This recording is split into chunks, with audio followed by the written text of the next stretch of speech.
आज मैं आप लोगों के साथ डिस्कस करूँगा कि इंग्लिश की मेरी क्या स्ट्रैटेजी थी, how I have improved my English और कैसे मैंने अच्छा स्कोर किया इंग्लिश लैंग्वेज में अपने सभी एग्ज़ाम्स में। अ, तो देखिए इंग्लिश के अंदर होता क्या है कि आप एक दिन में इम्प्रूव नहीं कर सकते हैं। It will take time. ये एक लैंग्वेज है और मेरा पर्सनल जो स्ट्रैटेजी है वो मैं आपके साथ आज शेयर करूँगा।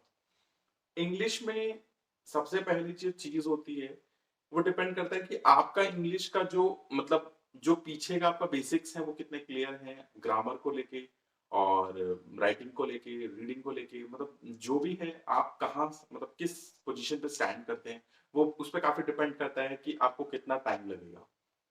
टाइम का इन द सेंस कि जैसे कुछ लोग 1 से 2-3 महीने में ही इम्प्रूवमेंट ले लेते हैं और कुछ लोगों को 6 महीने और साल भर लग जाते हैं इंग्लिश लैंग्वेज में इम्प्रूव होने के लिए।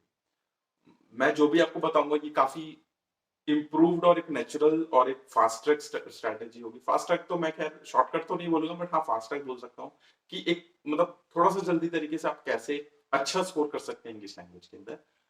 2 बुक्स हैं जो ग्रामर की मैंने अपने पर्सनली यूज़ करी थी और आप भी यूज़ कर सकते हैं। ये बैंकिंग और सीजीएल दोनों ही एग्ज़ाम में काम आती हैं। बैंकिंग में थोड़ा कम यूज़ है इसका लेकिन एसएससी सीजीएल में इसका काफ़ी अच्छा यूसेज है। जैसे कि प्रिंट टू पैरामाउंट नीति सिंह की है और एक है आर्यन पब्लिकेशन की एक बुक आती है। ये बुक आपको लेनी है, ठीक है? तो ये 2 बुक्स हैं जो आपको लेनी है ग्रामर के लिए। अगर आप एसएससी की तैयारी कर रहे हैं तो ये मस्ट है, बट बैंकिंग के लिए ये मैं मस्ट तो नहीं कहूँगा बट अगर आप इसे पढ़ोगे तो काफ़ी मतलब जैसे एरर डिटेक्शन वगैरह बैंक में भी आता है तो उससे आपका इम्प्रूवमेंट उससे हो सकता है। पढ़ना चाहिए मतलब ऐसा नहीं है कि आप इसको इग्नोर कर दो। अगर आप पढ़ोगे देखिए आप अगर एग्ज़ाम दे रहे हो तो आप सारे ही एग्ज़ाम दे रहे हो ना, आप कोई एक एग्ज़ाम तो दे नहीं रहे हो कि आप बैंक का ही दे रहे हो या मतलब सारे एग्ज़ाम दे रहे हो, एसएससी का भी दे रहे हो, उसमें तो दोनों में ही इंग्लिश का बहुत बड़ा रोल होता है। तो आई थिंक ये दोनों बुक आपको मस्ट है पढ़नी, ग्रामर अगर आपको अपनी इम्प्रूव करनी है। अगर रीडिंग की बात करूँ इंग्लिश खास करके बैंकिंग में क्या होता है ना रीडिंग पार्ट ज़्यादा आता है। रीडिंग मतलब पैसेज ज़्यादा आता है और तो रीडिंग पार्ट के लिए हम लोग क्या करते हैं न्यूज़पेपर का यूज़ करते हैं। कुछ लोग मुझसे कहते हैं कि हमसे न्यूज़पेपर नहीं पढ़ा जा रहा है, उसका क्या शॉर्टकट है मतलब उसका क्या सब्स्टिट्यूट है? उसका अगर आप सब्स्टिट्यूट लोगे तो आप मतलब आपको पढ़ना तो पड़ेगा ना, आप कहीं न कहीं से तो पढ़ोगे लाइक पैसेज पढ़ो या फिर कोई भी आर्टिकल पढ़ो, मतलब कोई मैगज़ीन पढ़ो, बट स्टिल आपको रीडिंग तो करनी पड़ेगी। तो I think the best source is newspaper only. तो न्यूज़पेपर से अगर आप पढ़ते हो तो उसके आपके 2 फ़ायदे होते हैं। एक तो आपकी रीडिंग स्किल इम्प्रूव होती है, दूसरी चीज़ आपको न्यूज़ का भी पता चलता है, तो आपका जनरल अवेयरनेस सेक्शन भी उससे इम्प्रूव होता है। तो अगर आप न्यूज़पेपर रीडिंग करते हो, आपके 2 फैक्टर्स इम्प्रूव होते हैं। अगर आप देखो ऐसा भी होता है कि काफ़ी बच्चे न्यूज़पेपर नहीं करेंगे, उनकी इंग्लिश में भी अच्छे मार्क्स आ जाएँगे। कुछ लोग ऐसे भी बोलेंगे। बट मेरा जो पर्सनल एक्सपीरियंस है वो यही कहता है कि न्यूज़पेपर आपको मस्ट पढ़ना ही चाहिए, उससे आपकी 2 चीज़ें इम्प्रूव हो रही हैं। ठीक है, कुछ ना कुछ तो आपको रीड करना ही पड़ेगा ना, तो व्हाई नॉट न्यूज़पेपर?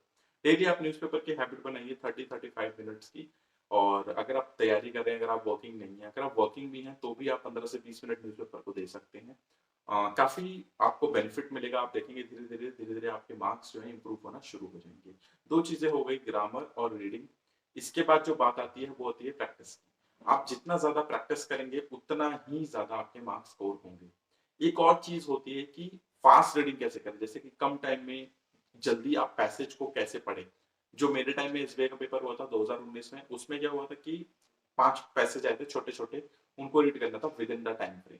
तो वो आप कैसे कर सकते हो? वो जब भी आप कर सकते हो जब आपकी रीडिंग फास्ट होगी। एक बुक आती है वर्ड पावर मेड ईज़ी, आप उसको परचेज़ कर लीजिए, स्क्रीन पे आपको दिख रही होगी।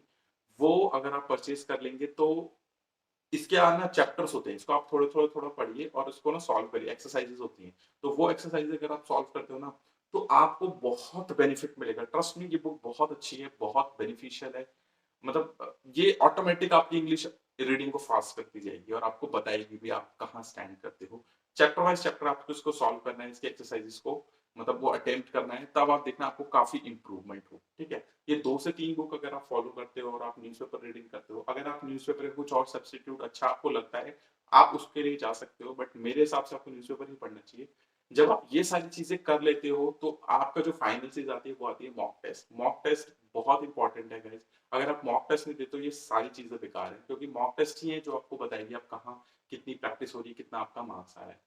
डेली आपको इंग्लिश का मॉक टेस्ट देना है, मतलब रीडिंग, ग्रामर उसमें पूरा का पूरा सेक्शन आपको इंग्लिश का देना है, तब आपके धीरे-धीरे मार्क्स जो है वो इम्प्रूव होने शुरू हो जाएँगे। जब आप एग्ज़ाम में जाएँ बिल्कुल भी जैसे घबराएँ ना पेपर को देख के कि इंग्लिश का सेक्शन है, अगर आपका वीक सेक्शन है तो आप घबराएँ।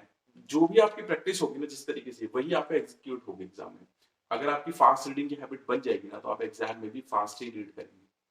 एंटोनिम, सिनोनिम जैसे कि मैंने आपको बताया, जो 2 बुक्स बताई मैंने, उन बुक से आप रीड करेंगे तो आपको डेफ़िनिटली वो भी चीज़ें आपकी सॉल्व हो जाएँगी, ठीक है? और जो ग्रामर पार्ट होता है, एरर करेक्शन है, जितनी भी चीज़ें, सारी की सारी चीज़ें आप इन चीज़ों से रेक्टिफ़ाई कर सकते हो। ये जो चीज़ें क्वेश्चन पूछने का तरीका है, उन तरीकों को आप मॉक टेस्ट से सॉल्व कर सकते हो। कांसेप्ट आपके जो मैंने 3-4 चीज़ें बताई हैं न्यूज़पेपर, बुक्स, इनसे आप बिल्ड कर सकते हो और आपकी इंग्लिश लैंग्वेज, ट्रस्ट मी, बहुत अच्छा स्कोर आएगा। आपके 40 में से 35-38 आराम से इंग्लिश में आने लग जाएँगे और आपको इंग्लिश सबसे ईज़ी सब्जेक्ट लगने लग जाएगा अपने कॉम्पिटिटिव एग्ज़ामिनेशन में। आई होप मैं आपको कुछ डाउट क्लियर कर पाया हूँ। वीडियो आपको कैसा लगा कमेंट बॉक्स में मुझे प्लीज़ ज़रूर बताइएगा, एंड लाइक शेयर अपने दोस्तों के साथ प्लीज़ कर दीजिए, एंड जो भी लोग मुझसे इंस्टाग्राम, टेलीग्राम पे जुड़ना चाहते हैं वो आ सकते हैं। Thank you.